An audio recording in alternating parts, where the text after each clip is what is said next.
Okay, students, welcome back to chemistry classes.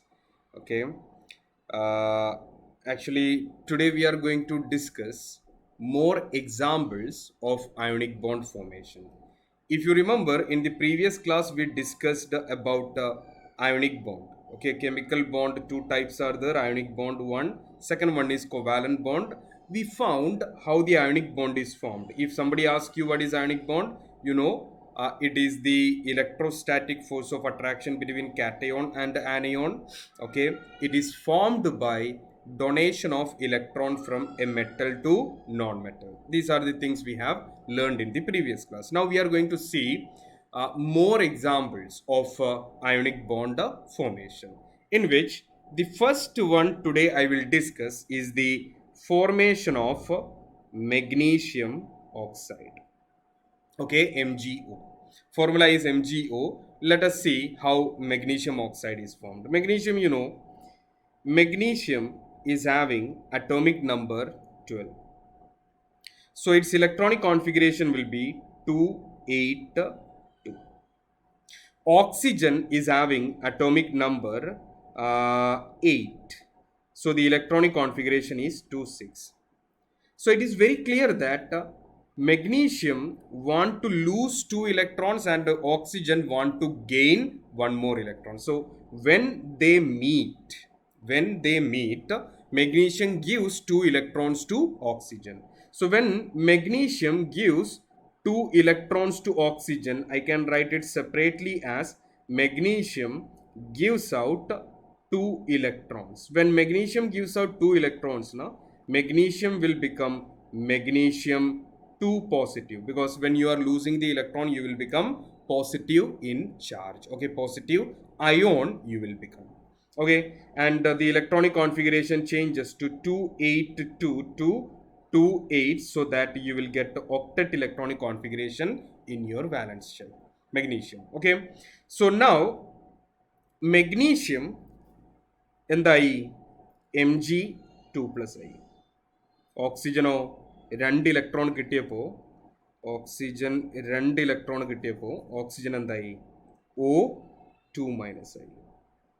ഇവർ തമ്മിൽ ഇപ്പോൾ ഇലക്ട്രോസ്റ്റാറ്റിക് ഫോഴ്സ് ഓഫ് അട്രാക്ഷൻ ഉണ്ടാവും. അതാണ് നമ്മുടെ മെഗ്നീഷ്യം ഓക്സൈഡിലുള്ള അയോണിക് ബോണ്ട്.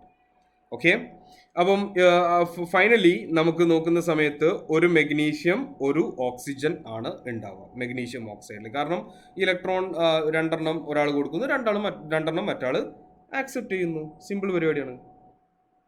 രണ്ടാമത്തെ എക്സാമ്പിള് നമ്മൾ കാണാൻ പോകുന്നത് സോഡിയം മെഗ്നീഷ്യത്തിനെ മീറ്റ് ചെയ്യാണ്, ഓക്സിജനെ മീറ്റ് ചെയ്യാണ്. സോഡിയത്തിൻ്റെ അറ്റോമിക് നമ്പർ 11 ഇലക്ട്രോണിക് കോൺഫിഗറേഷൻ വരുന്നത് 281 ആണ്. അപ്പം അങ്ങനെ ആകുമ്പോൾ സോഡിയത്തിന് ഒരു വാലൻസ് ഇലക്ട്രോൺ ആണുള്ളത്. ഓക്സിജന്റെ കാര്യത്തിലാണെങ്കിൽ 1 2 3 4 5 6 വാലൻസ് ഇലക്ട്രോൺസ് ആണ് ഉള്ളത്.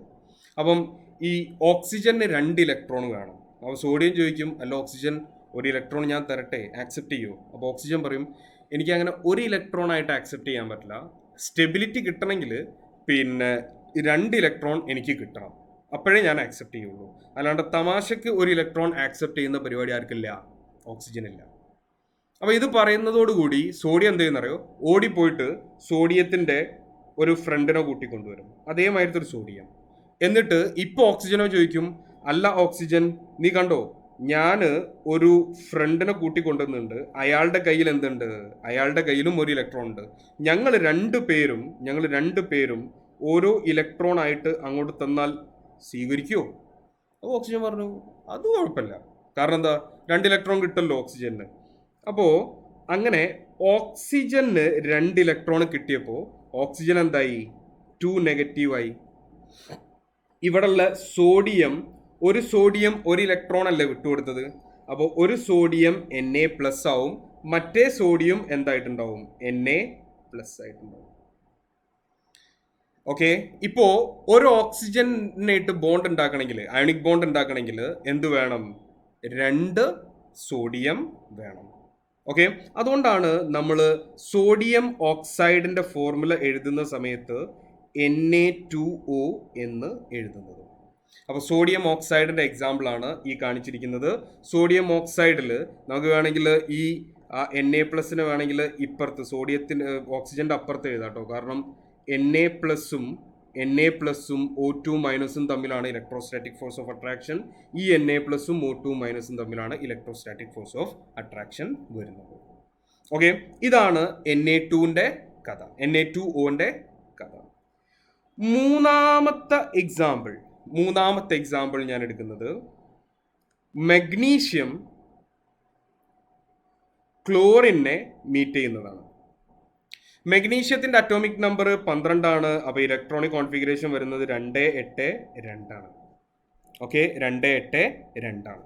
അപ്പോൾ ഈ മഗ്നീഷ്യത്തിൻ്റെ കയ്യിൽ വാലൻസ് ഷെല്ലിൽ 2 ഇലക്ട്രോൺ ഉണ്ട്. ഓക്കെ, ക്ലോറിൻ ആണെങ്കിൽ അറ്റോമിക് നമ്പർ 17 ആണ്. അപ്പോൾ ഇലക്ട്രോണിക് കോൺഫിഗറേഷൻ വരുന്നത് 287 ആണ്. അപ്പോൾ മഗ്നീഷ്യം പറയും ഞാൻ 2 തരാം, ക്ലോറിൻ പറയും എനിക്കൊന്ന് മതി. അപ്പോൾ മഗ്നീഷ്യം പറയും പിന്നെ ഒരു ഫ്രണ്ടിനും കൂടി കൂട്ടുക. അപ്പോൾ അങ്ങനെ ക്ലോറിൻ എന്ത് ചെയ്യുന്നറിയോ, ഒരു അതേപോലുള്ള ഒരു ക്ലോറിനും കൂടി കൂട്ടി വരും. അപ്പോൾ ഈ ക്ലോറിൻ്റെ കയ്യിൽ 7 ഇലക്ട്രോൺ ഉണ്ടാവും വാലൻസ് ഷെല്ലിൽ, ഒന്നും കൂടി മതി. ഓക്കെ, ഈ ക്ലോറിൻ്റെ കയ്യിലും 7 ഇലക്ട്രോൺ ഉണ്ട് വാലൻസ് ഷെല്ലിൽ, ഒന്നുകൂടി മതി. അപ്പോൾ മഗ്നീഷ്യം പറയും നല്ലൊരു കാര്യം ചെയ്യ്, ഒന്ന് ഈ ക്ലോറിൻ എടുത്തോ, മറ്റേ ഇലക്ട്രോൺ മറ്റേ ക്ലോറിൻ എടുത്തോ. ഓക്കെ, അങ്ങനെ 2 പേർക്കും ഓരോ ഇലക്ട്രോൺ കൊടുക്കുമ്പോൾ മഗ്നീഷ്യം എന്താവും, Mg2+ ആവും. ക്ലോറിനോ Cl- ആവും. കാരണം ഒരു ക്ലോറിൻ ഒരു ഇലക്ട്രോൺ അല്ലേ കിട്ടണുള്ളൂ, അപ്പോൾ അയാൾ Cl- ആവും. ഒരു ക്ലോറിൻ കൂടി ഉണ്ട്, അയാളും കൂടി എന്താവും, Cl- ആവും. ഓക്കെ, ഇപ്പോൾ എഴുതുന്ന സമയത്ത് നേരത്തെ പോലെ തന്നെ നിങ്ങൾക്ക് പിന്നെ Cl- അപ്പുറത്തും മഗ്നീഷ്യത്തിൻ്റെ അപ്പുറത്തുമായിട്ട് എഴുതി കഴിഞ്ഞാൽ കറക്റ്റ് ആയിരിക്കും. ഓക്കെ, ഇതാണ് മഗ്നീഷ്യം ക്ലോറൈഡ്. അതുകൊണ്ടാണ് നമ്മൾ മഗ്നീഷ്യം ക്ലോറൈഡിൻ്റെ ഫോർമുല MgCl2 എന്ന് എഴുതുന്നത്. അടുത്തത് 4ാമത്തെ ഒരു എക്സാമ്പിൾ ഞാൻ കാണിച്ചു തരാം. നോക്കിയേ, അത് അലുമിനിയം ക്ലോറൈഡ് ആണ്. അലുമിനിയം ക്ലോറൈഡ് ഫോർമുല ഞാൻ കറക്റ്റായിട്ട് എഴുതുന്നില്ല, നമുക്ക് അവസാനം എഴുതാം. നോക്കിയോ, അലൂമിനിയം അറ്റോമിക് നമ്പർ 13 ആണ്. ഇലക്ട്രോണിക് കോൺഫിഗറേഷൻ വരുന്നത് 283 ആണ്. അപ്പോൾ അലൂമിനിയത്തിൻ്റെ കയ്യിൽ 1, 2, 3 വാലൻസ് ഇലക്ട്രോൺസ് ഉണ്ട്. അപ്പുറത്തുള്ളത് ആരാണ്, ക്ലോറിൻ ആണ്. ക്ലോറിൻ്റെ കയ്യിൽ നമ്മളിപ്പോൾ നേരത്തെ കണ്ടു 7 ഇലക്ട്രോൺ ആണ് ക്ലോറിൻ്റെ കയ്യിൽ ഉണ്ടാവുക വാലൻസ് ഷെല്ലിൽ. അപ്പോൾ ക്ലോറിൻ ഒരു ഇലക്ട്രോൺ മതി. പക്ഷേ അലൂമിനിയത്തിൻ്റെ കയ്യിലോ 3 ഇലക്ട്രോൺ ഉണ്ട്. അപ്പോൾ ഒബ്വിയസ്ലി അലുമിനിയം പറയും നല്ല പിന്നെ പോരട്ടെ വേറെ 2 ക്ലോറിനും കൂടിയും. അങ്ങനെ ക്ലോറിൻ പോയിട്ട് 2 വേറെ ഫ്രണ്ട്സിനെ കൂട്ടി കൊണ്ടുവരും. എന്നിട്ട് ഇങ്ങനെ അവർ നിൽക്കും. നിന്നിട്ട് അവർ എല്ലാവരും ഓരോ ഇലക്ട്രോൺ വീതം അലുമിനിയത്തിൻ്റെ അടുത്ത് നിന്ന് വാങ്ങും. അലുമിനിയം എന്താവും, Al3+ ആവും. അലുമിനിയം Al3+ ആവും. അലുമിനിയം Al3+ ആവും. ഒരു ക്ലോറിൻ ഒരു ഇലക്ട്രോണിനെ എക്സ്ട്രാ വാങ്ങുന്നതോടുകൂടി അതിൻ്റെ വാലൻസ് ഷെല്ലിൽ 8 ഇലക്ട്രോൺ ആവും. ഞാൻ ഇലക്ട്രോൺ കാണിക്കുന്നില്ല, അങ്ങനെ എഴുതിയിട്ടുണ്ടെങ്കിലും കുഴപ്പമൊന്നുമില്ല. അപ്പോൾ നോക്കിയോ, 1, 2, 3, 4, 5, 6, 7, 8 ഇലക്ട്രോൺ കിട്ടും ക്ലോറിൻ്റെ ചുറ്റും. അതിൽ ഒരു ഇലക്ട്രോൺ എക്സ്ട്രാ വന്നതാണ് അലുമിനിയത്തിൻ്റെ അടുത്ത് നിന്ന്. അതുകൊണ്ട് Cl എന്താവും, നെഗറ്റീവ് ആവും. എനിക്ക് മടി ആയതുകൊണ്ട് ഞാൻ ഇനി എന്ത് ചെയ്യുന്നില്ല, ഇലക്ട്രോൺസിനെ അങ്ങനെ എഴുതുന്നില്ല, Cl- എന്ന് എഴുതി. ഓക്കെ, മറ്റേ ക്ലോറിനും 2ാമത്തെ ക്ലോറിനും ഒരു ഇലക്ട്രോൺ കിട്ടിയപ്പോൾ Cl- ആയി. 3ാമത്തെ ക്ലോറിനും ഒരു ഇലക്ട്രോൺ കിട്ടിയപ്പോൾ Cl- ആയി. ഇങ്ങനെ ഇവർ തമ്മിൽ എന്തുണ്ട്, അയോണിക് ബോണ്ട് ഫോം ചെയ്തു. ഓക്കെ, ഇതാണ് AlCl3 അല്ലെങ്കിൽ അലുമിനിയം ക്ലോറൈഡ്. 5ാമതൊരു example calcium fluoride. Okay, element മാറി വിചാരിച്ചിട്ട് പേടിക്കാനൊന്നുമില്ല. വാലൻസ് ഷെല്ലിൽ എത്ര ഇലക്ട്രോൺ ഉണ്ട് അതാണ് നമുക്ക് ഇമ്പോർട്ടൻറ്റ്. നോക്കിയേ, കാൽഷ്യം അറ്റോമിക് നമ്പർ 20 ആണ്. അപ്പോൾ ഇലക്ട്രോണിക് കോൺഫിഗറേഷൻ 288 ആണ്. അപ്പോൾ 2 ഇലക്ട്രോൺസ് കാൽഷ്യത്തിൻ്റെ കയ്യിൽ വാലൻസ് ഷെല്ലിൽ ഉണ്ട്. ഓക്കെ, അതുപോലെ തന്നെ ഫ്ലൂറിൻ്റെ കയ്യിൽ 1, 2, 3, 4, 5, 6, 7 ഇലക്ട്രോൺസ് ഉണ്ടാവും. അതെങ്ങനെ വരുന്നത്, 2, 7 ആണ് ഇലക്ട്രോണിക് കോൺഫിഗറേഷൻ. 9 ആണ് അറ്റോമിക് നമ്പർ. അപ്പോൾ 2, 7 ആയിരിക്കും ഇലക്ട്രോണിക് കോൺഫിഗറേഷൻ. അപ്പോൾ അങ്ങനെ നോക്കുന്ന സമയത്ത് കാൽഷ്യം 2 ഇലക്ട്രോണിനെ കൊടുക്കും, പക്ഷെ ഫ്ലൂറിൻ 1 ഇലക്ട്രോണേ വാങ്ങാൻ പറ്റുള്ളൂ. അങ്ങനെ ആകുമ്പോൾ ഒരു ഫ്ലൂറിനും കൂടിയും വരേണ്ടി വരും. ഓക്കെ, അങ്ങനെ 2 ഫ്ലൂറിനും കാൽഷ്യം ഓരോരോ ഇലക്ട്രോൺ കൊടുക്കും. അങ്ങനെ കാൽഷ്യം 2+ ആവും. ഫ്ലൂറൈഡ് F- ആവും.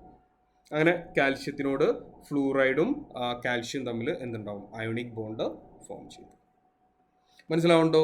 ഓക്കെ, ഇതൊക്കെയാണ് അയോണിക് ബോണ്ട് ഫോർമേഷനിലുള്ള കൂടുതൽ എക്സാമ്പിൾ. ഓക്കെ, ഇനി ഇതിൽ അയോണിക് ബോണ്ടിൽ ഒരു ലാസ്റ്റ് പോയിന്റും കൂടി പറഞ്ഞിട്ട് അയോണിക് ബോണ്ടിന്റെ പരിപാടി നമുക്ക് അവസാനിപ്പിക്കാം. അടുത്ത ക്ലാസ്സിൽ നമുക്ക് എന്ത് കാണാം? കൊവാലൻ ബോണ്ട് എങ്ങനെയാണ് ഫോം ചെയ്യുന്നത് എന്ന് കാണാം. ഓക്കെ, എന്നാ നോക്കിക്കോ, എന്താണ് സംഭവം? അയോണിക് ബോണ്ട് നമ്മൾ കണ്ടു. ഇനി ഞാൻ പറയാൻ പോകുന്ന ടേം അയോണിക് കോമ്പൗണ്ട് ആണ്. അയോണിക് കോമ്പൗണ്ട് ആണ്. അയോണിക് കോമ്പൗണ്ട് എന്ന് പറഞ്ഞു കഴിഞ്ഞാൽ compounds in which ionic bond exists. Okay, ഒരു അയോണിക് ബോണ്ട് ഉള്ള കോമ്പൗണ്ടിനെ നമ്മൾ വിളിക്കുന്ന പേരാണെന്ത്? അയോണിക് കോമ്പൗണ്ട് എന്ന് പറഞ്ഞു കഴിഞ്ഞാൽ. നമുക്ക് ഏറ്റവും എളുപ്പത്തിൽ പറയാവുന്ന എക്സാമ്പിൾ നമ്മുടെ ഡെയിലി ലൈഫിലുള്ള NaCl ആണ്, sodium chloride. Okay, sodium chloride. ഈ സോഡിയം ക്ലോറൈഡ് നമ്മൾ എങ്ങനെയാണ് കാണുന്നത്? വേണമെങ്കിൽ ഇപ്പം തന്നെ അടുക്കളയിൽ പോയി നോക്കി നോക്ക് എങ്ങനെയാണ് സോഡിയം ക്ലോറൈഡ് ഉള്ളതെന്നുള്ളത്. സോഡിയം ക്ലോറൈഡ് ചിലപ്പോൾ നമ്മൾ കല്ലുപ്പ് പോലെ ഇങ്ങനെ വലിയ വലിയ ക്രിസ്റ്റൽസ് ആയിട്ട് കിട്ടും. ഓക്കെ, വലിയ വലിയ പീസസ് ആയിട്ട് കിട്ടും. അല്ലെങ്കിൽ തരി തരിയായിട്ട്, പിന്നെ ചെറിയ ചെറിയ പൊടിയായിട്ട് നമുക്ക് സോഡിയം ക്ലോറൈഡ് കിട്ടും. അതിൽ നിന്നൊരു പൊടി എടുക്കാം. ഓക്കെ, സോഡിയം ക്ലോറൈഡിന്റെ സാമ്പിളിൽ നിന്ന് ഒരു പൊടി നിങ്ങൾ അങ്ങോട്ട് എടുക്കാം. എന്നിട്ട് നല്ലോണം നോക്കിയോ, എന്തെങ്കിലും കാണോ? ഒന്നും കാണൂല. പക്ഷേ നിങ്ങൾ പിന്നെ എന്താ പറയുക, നിങ്ങളുടെ കണ്ണിൽ മൈക്രോസ്കോപ്പ് ഫിറ്റ് ചെയ്തിട്ടുണ്ടെങ്കിൽ നിങ്ങൾ കാണാൻ പോകുന്നത് എന്താണ് എന്നാണ് ഞാൻ കാണിക്കാൻ പോകുന്നത്. എന്താ സംഭവിക്കുന്നത്? നമ്മൾ ഒരു ഉപ്പിന്റെ പാത്രം എടുത്തു. ഉപ്പിന്റെ പാത്രത്തിൽ ഒരുപാട് എന്തുണ്ട്? ഉപ്പിന്റെ പാർട്ടിക്കിൾസ് ഉണ്ട്. ഓക്കെ, ഇതിൽ നിന്ന് ഒരു പാർട്ടിക്കിളിനെ ഞാൻ പുറത്തെടുത്തു. ആ പാർട്ടിക്കിളിനെ മൈക്രോസ്കോപ്പ് വെച്ചിട്ട് പിന്നെ എന്താ പറയാ 1000 ടൈംസ് സൂം ചെയ്യാൻ പോകണം. 1000 ഒന്നല്ല, ഓക്കെ, എത്രയോ ടൈംസ് സൂം ചെയ്യാൻ പോവാണ് നമ്മൾ. അങ്ങനെ സൂം ചെയ്യുന്ന സമയത്ത് ഇതാ അത് വലിയൊരു സംഭവമായി മാറി. ഇനി ആ വലിയ സംഭവത്തിനെ ഞാൻ ഒന്ന് കാണിച്ചു തരാം നിങ്ങൾക്ക്. അതിൻ്റെ ഉള്ളിൽ എന്തൊക്കെ ഉള്ളത് എന്നുള്ളത്. അതിൻ്റെ ഉള്ളിൽ ആരുണ്ടോ? സോഡിയം ഉണ്ട്, ക്ലോറിനും ഉണ്ട്. നിങ്ങൾക്ക് ഇപ്പം മനസ്സിലായല്ലോ, സോഡിയം ക്ലോറൈഡ് എന്ന് നമ്മൾ എഴുതെങ്കിലും അതിൽ ആരാ ഉള്ളത്? Na+ഉം Cl- ആണുള്ളത്. ഓക്കെ, ഈ Na+ഉം Cl- സോഡിയം ക്ലോറൈഡിൽ എങ്ങനെയാണ് ഉണ്ടാവുക എന്ന് ചോദിച്ചു കഴിഞ്ഞാൽ ഇതാ ഇങ്ങനെയാണ് ഉണ്ടാവുക. നോക്കിയേ ഇങ്ങനെ നല്ലൊരു അറേഞ്ച്മെന്റ് ഉണ്ടാവും. ഓക്കെ, അവരുടെ അറേഞ്ച്മെന്റ് ഒക്കെ സ്പെഷ്യൽ ആണ്. പക്ഷെ ബോർഡ് ഇപ്പോൾ ഈ ഒരു ബോർഡിൽ ഞാൻ കാണിക്കുന്ന സമയത്ത് ഇങ്ങനെ കാണിക്കുകയാണ്. Na+ ഉണ്ട്, Cl- ഉണ്ട്, Na+ ഉണ്ട്, Cl- ഉണ്ട്, Na+ ഉണ്ട്, Cl- ഉണ്ട്, Na+ ഉണ്ട്, സോറി Cl- ഉണ്ട്, Na+ ഉണ്ട്, Cl- ഉണ്ട്. ഓക്കെ, ഇനി ഞാൻ എന്താ ചെയ്യാൻ പോകുന്ന അറിയോ? നോക്കിയോ, ഇത് കണ്ടോ Na+, ഇത് കണ്ടോ Na+, ഇത് കണ്ടോ Na+, ഇവിടെയും Na+, ഇവിടെയും Na+, ഇവിടെയും Na+. ടോട്ടൽ എത്ര Na+ ഉണ്ട് അവിടെ? ടോട്ടൽ അവിടെ ഉള്ള Na+ന്റെ എണ്ണം 1 2 3 4 5 6 ആണ്. 6 Na+ ഉണ്ട്. അവിടെ എത്ര Cl- ഞാൻ ആ ക്രിസ്റ്റലിൽ എഴുതിയിട്ടുണ്ട്. നോക്കൂ, Cl- ഉള്ളത് പിങ്ക് ആക്കിയാലോ? യെസ്, Cl- ടോട്ടൽ 6 ഉണ്ട്. ഓക്കെ, അപ്പോ 6 Na+ ഉണ്ട്, 6 Cl- ഉണ്ട്. അപ്പൊ Na+ഉം Cl- ഉള്ള റേഷ്യോ എത്രയാണ്? 1:1 ആണ്. ഒരു Na+ന് ഒരു Cl- ഉണ്ട്. ആ റേഷ്യോ തന്നെ അല്ലേ ഇവിടെയുള്ളത്? 1:1. ഓക്കെ, അതായത് NaCl-ന്റെ ഒരു പ്രത്യേകത, വളരെ ഇമ്പോർട്ടൻ്റ് ആയിട്ടുള്ള ഒരു പ്രത്യേകത ശ്രദ്ധിച്ചോ. NaCl അല്ലെങ്കിൽ NaCl എന്നല്ല, ഏതൊരു അയോണിക് കോമ്പൗണ്ട് സാധാരണയായിട്ട് എക്സിസ്റ്റ് ചെയ്യുന്നത് അയോണിക് സോളിഡ്സ് ആയിട്ടാണ്, ക്രിസ്റ്റലൈൻ സോളിഡ്സ് ആയിട്ടാണ്. എന്ന് പറഞ്ഞു കഴിഞ്ഞാൽ ശ്രദ്ധിക്കണേ, അയോണിക് കോമ്പൗണ്ട്സിന്റെ ഒന്നാമത്തെ പ്രത്യേകതയാണ് ഞാൻ എഴുതുന്നത്. Ionic compounds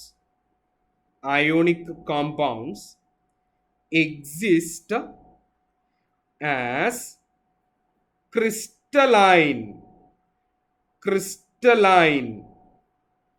solids. എന്താണ് ഈ ക്രിസ്റ്റലൈൻ സോളിഡ് എന്ന് പറഞ്ഞു കഴിഞ്ഞാൽ എന്താ എല്ലാവർക്കും അറിയാം. ഓക്കെ, എന്താണ് ഈ ക്രിസ്റ്റലൈൻ? ക്രിസ്റ്റലൈൻ എന്ന് പറഞ്ഞു കഴിഞ്ഞ് കഴിഞ്ഞാൽ നല്ല അറേഞ്ച്മെന്റ് ഉണ്ടാവും. ഓക്കെ, പിന്നെ Na+ തോന്നിയ സ്ഥലത്ത് Cl- തോന്നി, അങ്ങനെയൊന്നല്ല. ഓക്കെ, Na+Cl- Na+Cl അങ്ങനെ വളരെ കൃത്യമായിട്ടുള്ള ഒരു അറേഞ്ച്മെന്റ് ഏതിലുണ്ടാവും? സോഡിയം ക്ലോറൈഡിന്റെ ക്രിസ്റ്റൽ എടുത്തു കഴിഞ്ഞാൽ നിങ്ങൾക്ക് കിട്ടും. അതുപോലെ തന്നെ മെഗ്നീഷ്യം ക്ലോറൈഡ് എടുത്താലും കിട്ടും, മെഗ്നീഷ്യം ഓക്സൈഡ് എടുത്താലും കിട്ടും, കാൽഷ്യം ക്ലോറൈഡ്, ഏത് അയോണിക് കോമ്പൗണ്ട് എടുത്തു കഴിഞ്ഞു കഴിഞ്ഞാലും ഒരു നല്ല ഒരു അറേഞ്ച്മെന്റ് ഉള്ള ഒരു നല്ല വൃത്തിയുള്ള സോളിഡ് ആയിട്ടാണ് അവര് എക്സിസ്റ്റ് ചെയ്യുക. ഒന്നാമത്തെ കാര്യം. രണ്ടാമത്തെ കാര്യം ഇവര് ഇത് ശ്രദ്ധിക്കണേ. നിങ്ങളിപ്പോ ഈ Na+നോട് ചോദിക്കുകയാണ്, അല്ല Na+, നിന്റെ പെയർ Cl- ഏതാന്ന് ചോദിച്ചു കഴിഞ്ഞാൽ Na+ന് മറുപടി ഇല്ല. കാരണം എന്താ അറിയോ? Na+ ഒന്ന് വലത്തോട്ട് നോക്കും, ഒന്ന് ഇടത്തോട്ട് നോക്കും, ഒന്ന് മേലോട്ട് നോക്കും, ഒന്ന് താഴോട്ട് നോക്കും, എന്നിട്ട് ആകെ മേലോട്ട് നോക്കി നിൽക്കും. കാരണം എന്താ അറിയോ? മൂപ്പർക്ക് പറയാൻ പറ്റുന്നില്ല ഏതാണ് എന്റെ Cl- എന്ന്. കാരണം ഇവിടെയുള്ള Na+ എല്ലാ Cl- എന്തുണ്ട്? ഒരു അയോണിക് ബോണ്ട് ഉണ്ടാക്കുന്നുണ്ട്. അല്ലാണ്ട് ഞാൻ Na+ ആണ്, എന്റെ Cl- ഇയാൾ മാത്രമാണ് എന്ന് പറഞ്ഞിട്ട് അങ്ങനെ ഒരു പരിപാടിയൊന്നുമില്ല. Na+ ഇവിടെ ഉള്ള ആളായിട്ട് അയോണിക് ബോണ്ട് ഉണ്ട്, ഇവിടെയുള്ള Cl- അയോണിക് ബോണ്ട് ഉണ്ട്, ഇവിടെയുള്ള Cl- അയോണിക് ബോണ്ട് ഉണ്ട്, ഇവിടെയുള്ള Cl- അയോണിക് ബോണ്ട് ഉണ്ട്. ഓക്കെ, ഈ Na+ന് അതിന്റെ ചുറ്റും എവിടെയൊക്കെ Cl- ഉണ്ടോ അവരായിട്ടൊക്കെ എന്തുണ്ട്? അയോണിക് ബോണ്ട് ഉണ്ടാവും. അതായത് അവര് ഇങ്ങനെ ഒരാള് ഞാനൊരു ഫാമിലി, മറ്റാള് വേറെ ആള്, അങ്ങനൊന്നല്ല. ഓക്കെ, ഞങ്ങൾ മൊത്തത്തില് ഒരുമിച്ചാണ് എന്നാണ് Na+ഉം Cl- പറയുന്നത്. ഓക്കെ, ഈ ഒരു പ്രത്യേക തരം എക്സിസ്റ്റൻസ് ആണ് ഏതിലുള്ളത്? സോഡിയം ക്ലോറൈഡിലുള്ളത്. അത് മാത്രമല്ല, അയോണിക് കോമ്പൗണ്ട് മൊത്തം എടുത്തു കഴിഞ്ഞു കഴിഞ്ഞാലും ഇങ്ങനെയാണ് നിങ്ങൾക്ക് കാണാൻ പറ്റുക. അതായത് പക്ഷെ വാട്ടർ ഒന്നും എടുത്താൽ അങ്ങനെയല്ല കേട്ടോ. ഇപ്പൊ വാട്ടർ നിങ്ങൾ എടുത്ത് വിചാരിച്ചു, വാട്ടർ എടുത്തു കഴിഞ്ഞു കഴിഞ്ഞാൽ ഒരു H2O ഉണ്ടാവും, വേറൊരു H2O ഉണ്ടാവും. ഈ H2O തമ്മിൽ ഒരു കണക്ഷനും ഉണ്ടാവും, ചെറിയ കണക്ഷൻ ഉണ്ടാവും. ഓക്കെ, എന്നാലും ഒരു H2Oന്റെ യൂണിറ്റ് എടുക്കാൻ പറഞ്ഞു കഴിഞ്ഞാൽ നമുക്ക് എടുക്കാൻ പറ്റാത്തത്. അതിനെ നമ്മൾ വിളിക്കുന്ന പേരാണ് മോളിക്യൂൾ. ഓക്കെ, വാട്ടർ എടുത്തു കഴിഞ്ഞു കഴിഞ്ഞാൽ വാട്ടറിൽ H2O എന്ന് പറഞ്ഞ മോളിക്യൂൾ ഉണ്ടാവും. കാർബൺ ഡൈ ഓക്സൈഡ് എടുത്തു കഴിഞ്ഞാൽ കാർബൺ ഡൈ ഓക്സൈഡിൽ CO2 എന്ന് പറഞ്ഞിട്ട് മോളിക്യൂൾസ് ഉണ്ടാവും. ഓക്കെ, പക്ഷേ സോഡിയം ക്ലോറൈഡിൽ അങ്ങനെ ഒരു മോളിക്യൂൾ എന്ന് പറഞ്ഞൊരു സംഭവം ഇല്ല. അതുകൊണ്ട് തന്നെ നമ്മൾ ഈ സോഡിയം ക്ലോറൈഡ് എന്ന് എഴുതുന്ന സമയത്ത് അതിനെ നമ്മൾ വിളിക്കുന്ന പേര് ഫോർമുല യൂണിറ്റ് എന്നാണ്. ഓക്കെ, അല്ലെങ്കിൽ ഫോർമുല യൂണിറ്റ് എന്നാണ്. അല്ലാണ്ട് അതിനെ എന്ത് എന്ന് വിളിക്കാറില്ല? മോളിക്യൂൾ എന്ന് വിളിക്കാറില്ല. മോളിക്യൂൾ എന്ന് വിളിക്കണമെങ്കിൽ അത് ഇൻഡിപെൻഡന്റ് ആയിട്ട് NaCl ആയിട്ട് എക്സിസ്റ്റ് ചെയ്യണം. അങ്ങനെ ഒരു സംഭവം ഇതിലില്ല. ഓക്കെ, ഇവിടെ ഒരു സോഡിയം ക്ലോറൈഡ് ക്ലോറിന് ഇലക്ട്രോൺ വിട്ടുകൊടുത്തു, അങ്ങനെ ഒരുപാട് സോഡിയം ക്ലോറൈഡ് ക്ലോറിന് ഇലക്ട്രോണിന് വിട്ടുകൊടുത്തു. അതിനുശേഷം എല്ലാവരും കൂടി വന്നിട്ട് ഒരു ക്രിസ്റ്റൽ ആയിട്ട് ഫോം ചെയ്യുക. അല്ലാണ്ട് ഒരു സോഡിയം ഒരു ക്ലോറിൻ അങ്ങനത്തെ പരിപാടി ഇവിടെ ഇല്ല. ഓക്കെ, നമ്മൾ എക്സ്പ്ലെയിൻ ചെയ്യുന്ന സമയത്ത് നമ്മൾ അന്ന് പറഞ്ഞിരുന്നു ഒരു സോഡിയം ഒരു ക്ലോറിന് ഇലക്ട്രോണിന് വിട്ടുകൊടുക്കുന്നു. അത് സത്യമാണ്. പക്ഷേ അങ്ങനെ പ്രാക്ടിക്കലി അങ്ങനെ ഒരു സോഡിയം ഒരു ക്ലോറിനും ഉള്ള പരിപാടി അല്ലത്. കോടിക്കണക്കിന് സോഡിയം ഇങ്ങനെ നിൽക്കും, കോടിക്കണക്കിന് ക്ലോറിൻ ഇങ്ങനെ നിൽക്കും. എന്നിട്ട് കോടിക്കണക്കിന് സോഡിയം ഇലക്ട്രോണിനെ കോടിക്കണക്കിന് ക്ലോറിന് കൊടുക്കും. അതോടുകൂടി കോടിക്കണക്കിന് Na+ ഉണ്ടാവും, കോടിക്കണക്കിന് Cl- ഉണ്ടാവും. ഇവരെല്ലാവരും കൂടിയും എന്തായിട്ട് മാറും? ഒരു ക്രിസ്റ്റലായിട്ട് നല്ല പെർഫെക്റ്റ് ആയിട്ട് അറേഞ്ച് ചെയ്ത് നിൽക്കും. ഇതാണ് സോഡിയം ക്ലോറൈഡിന്റെ പ്രത്യേകത, ഇതാണ് അയോണിക് കോമ്പൗണ്ട്സിന്റെ പ്രത്യേകത. അപ്പൊ ശ്രദ്ധിക്കുക, ഒന്നാമത്തെ പോയിന്റ് ഞാൻ പറഞ്ഞത് ionic compounds exist as crystalline solids. രണ്ടാമത്തത്, നമ്മൾ അയോണിക് കോമ്പൗണ്ടിന്റെ ഫോർമുല എഴുതി കഴിഞ്ഞു കഴിഞ്ഞാൽ അതിനെ നമ്മൾ വിളിക്കുന്നത് ഫോർമുല യൂണിറ്റ് എന്നായിരിക്കണം, അല്ലാണ്ട് എന്ത് വിളിക്കരുത്? മോളിക്യൂൾ എന്ന് വിളിക്കരുത്. മൂന്നാമത്തെ പ്രത്യേകത, അയോണിക് കോമ്പൗണ്ട്സ്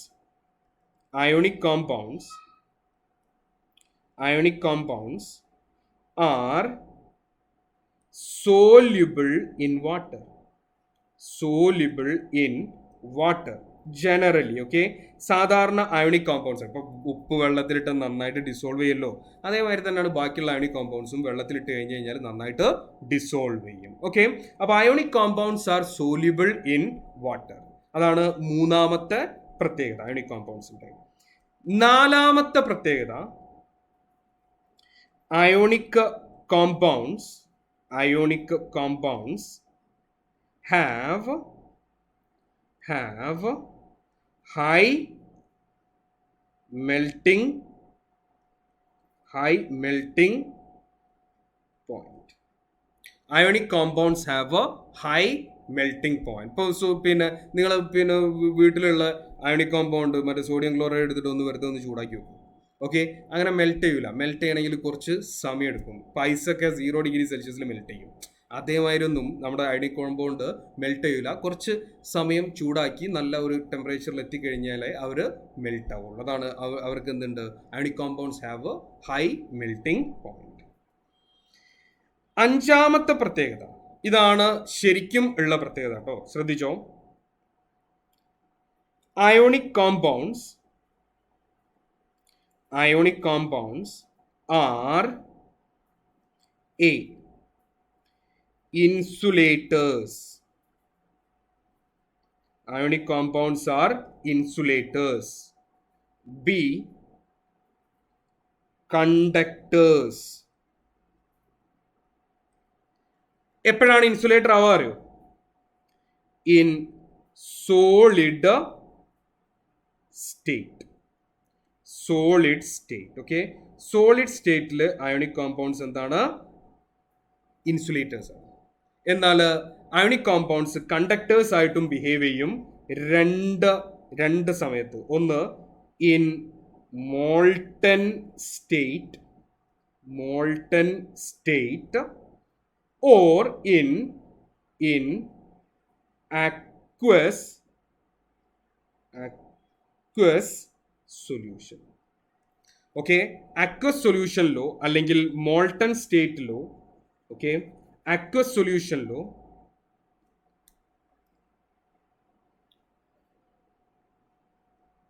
അക്വസ് സ്റ്റേറ്റിലോ മോൾട്ടൺ സ്റ്റേറ്റിലോ അവർ എന്തായിട്ട് ബിഹേവ് ചെയ്യും? കണ്ടക്ടേഴ്സ് ആയിട്ട് ബിഹേവ് ചെയ്യും. ശ്രദ്ധിച്ചോ, എന്താണ് സംഭവം? എടാ, ഒരു കണ്ടക്ടർ എന്ന് പറഞ്ഞാൽ എന്താ? കണ്ടക്ടർ എന്ന് പറഞ്ഞു കഴിഞ്ഞാൽ മൂവ്മെന്റ് ഓഫ് ചാർജ് ഉണ്ടാവണം അതിൽ. ഓക്കെ, ഇപ്പൊ മെറ്റൽസ് ഒക്കെ കണ്ടക്ടേഴ്സ് ആണ്, കാരണം മൂവ്മെന്റ് ഓഫ് ചാർജ് ഉണ്ട് അതിൽ. എങ്ങനെ മൂവ്മെന്റ് ഓഫ് ചാർജ് വരുന്നത്?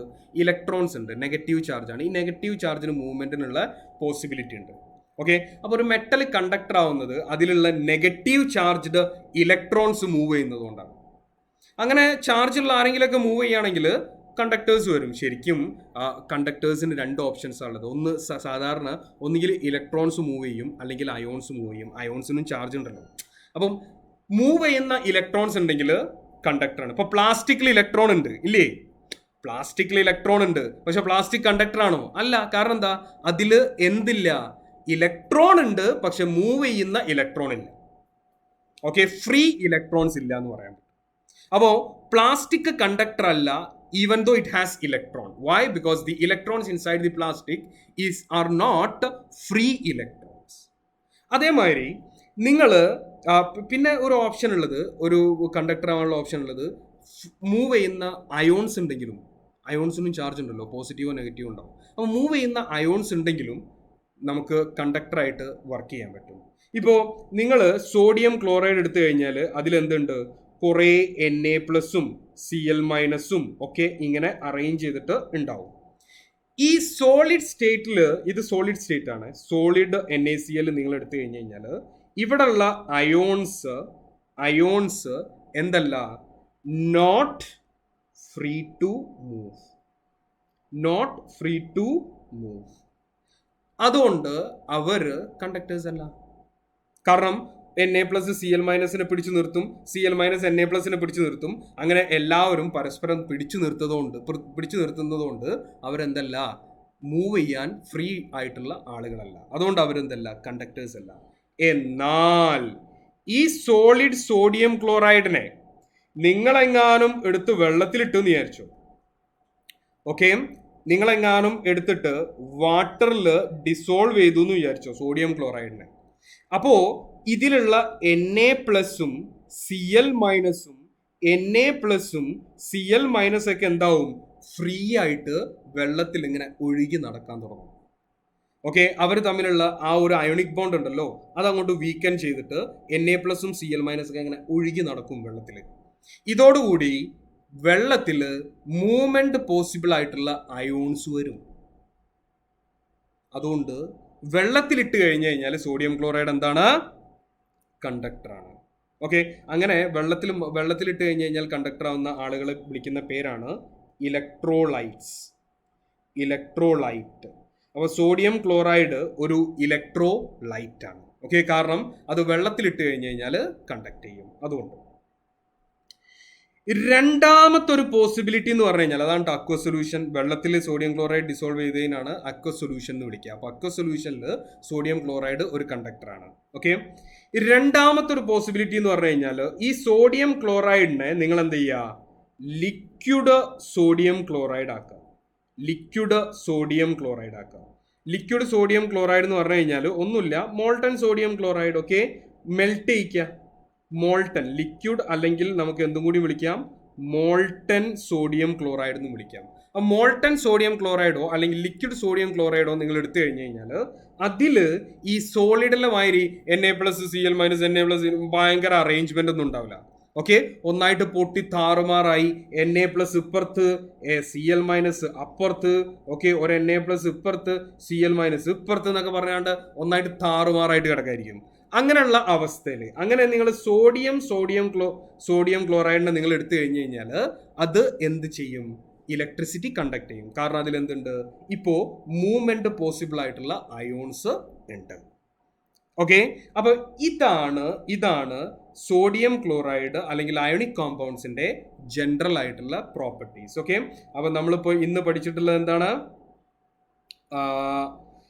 more examples for ionic compounds: magnesium oxide, sodium oxide, അതുപോലെ തന്നെ magnesium chloride, aluminum chloride, CaF2, ionic compound. Okay, ഇങ്ങനെ ഈ CaF2 ഇങ്ങനെയുള്ള സാധനങ്ങളൊക്കെ പഠിച്ചു. ഓക്കെ, ഇനി അയോണിക് കോമ്പൗണ്ടിൽ പിന്നെ in which ionic bond exist. Okay, ഇതാണ് അയോണിക് കോമ്പൗണ്ട് എന്ന് പറയുന്നത്. ഈ അയോണിക് കോമ്പൗണ്ടിന് ചില ജനറൽ ക്യാരക്ടറിസ്റ്റിക്സ് ഉണ്ട്. ഇത് general characteristics of ionic compounds ആണ് കേട്ടോ. general characteristics of ionic compounds. അപ്പോൾ general characteristics of ionic compounds ഒന്ന്, ionic compounds normally exist as crystalline solids. ionic compounds ൽ molecule ഉണ്ടാവില്ല. ionic compound are soluble in water. ionic compounds have a high melting point. ionic compounds are insulators in solid state and they are good conductors in molten state or in their aqueous solution. അതിനുള്ള റീസണും നമ്മൾ കണ്ടു. Solid sodium ആവുന്ന സമയത്ത് അതിലുള്ള Na+നും Cl- movement possible അല്ല. എന്നാൽ നിങ്ങൾ വെള്ളത്തിലിട്ടാലോ അല്ലെങ്കിൽ മെൽറ്റ് ചെയ്താലോ ഈ Na+ഉം Cl- ഒക്കെ ഫ്രീ ആയിട്ട് മൂവ് ചെയ്യും. അതുകൊണ്ടാണ് ഇത് സംഭവിക്കുന്നത്. ഓക്കെ, അപ്പം ഇത്രയാണ് നമ്മുടെ പിന്നെ ഇന്നത്തെ ക്ലാസ് ഇവിടെ അവസാനിക്കുകയാണ്. ഇവിടെ ഞാനൊരു ഇലക്ട്രോലൈറ്റ് എന്നുള്ള ടേം ജസ്റ്റ് ഒന്ന് ഇൻട്രൊഡ്യൂസ് ചെയ്തിട്ടുണ്ട്. നമ്മൾ പിന്നീടോ എപ്പോഴെങ്കിലൊക്കെ അത് കൂടുതലായിട്ട് പഠിക്കും. ഓക്കെ, ഇന്ന് എനിക്കൊരു ക്വസ്റ്റ്യൻ ഉണ്ട്. ആ ക്വസ്റ്റ്യൻ ഇതാണ്: അലൂമിനിയം ഓക്സിജനെ മീറ്റ് ചെയ്തു. അലൂമിനിയത്തിന്റെ അറ്റോമിക് നമ്പർ 13 ആണ്. ഓക്സിജന്റെ അറ്റോമിക് നമ്പർ 8 ആണ്. ഇലക്ട്രോണിക് കോൺഫിഗറേഷൻ 283 ആണ്. ഓക്സിജന്റെ ഇലക്ട്രോണിക് കോൺഫിഗറേഷൻ 26 ആണ്. ഓക്കെ, ഇങ്ങനെയുള്ള അവസ്ഥയിൽ അവർ മീറ്റ് ചെയ്തപ്പോൾ അവർ തമ്മിൽ എന്തുണ്ടാക്കി? ഒരു ബോണ്ട് ഉണ്ടാക്കി. ആ ബോണ്ടിന്റെ പേരാണ് അയോണിക് ബോണ്ട് ഉണ്ടാക്കുക. ഓക്കെ, അത് ഞാൻ എഴുതുന്നത് AlXOY എന്നാണ്. ഇവിടെ എക്സ് എന്താണ്, വൈ എന്താണ്? ഓക്കെ, അപ്പൊ നിങ്ങൾ കമന്റ് ബോക്സിൽ എക്സ് ഈക്വൽ ടു എത്രയാണ് നിങ്ങൾക്ക് നമ്പർ കിട്ടുന്നത്, അതുപോലെ തന്നെ വൈ ഈക്വൽ ടു എത്രയാണ് നിങ്ങൾക്ക് നമ്പർ കിട്ടുന്നതെന്ന് കമന്റ് ബോക്സിൽ ഒന്ന് എഴുത്. നോക്കട്ടെ എത്ര ആളുകൾക്ക് ഞാൻ പറഞ്ഞത് മനസ്സിലായിട്ടുണ്ട് എന്നുള്ളത്. ഓക്കെ, എന്നാൽ അടുത്ത ക്ലാസ്സിൽ കാണാം. കൊവാലന്റ് ബോണ്ട് എന്താന്ന് പഠിക്കാം അടുത്ത ക്ലാസ്സിൽ. Bye bye.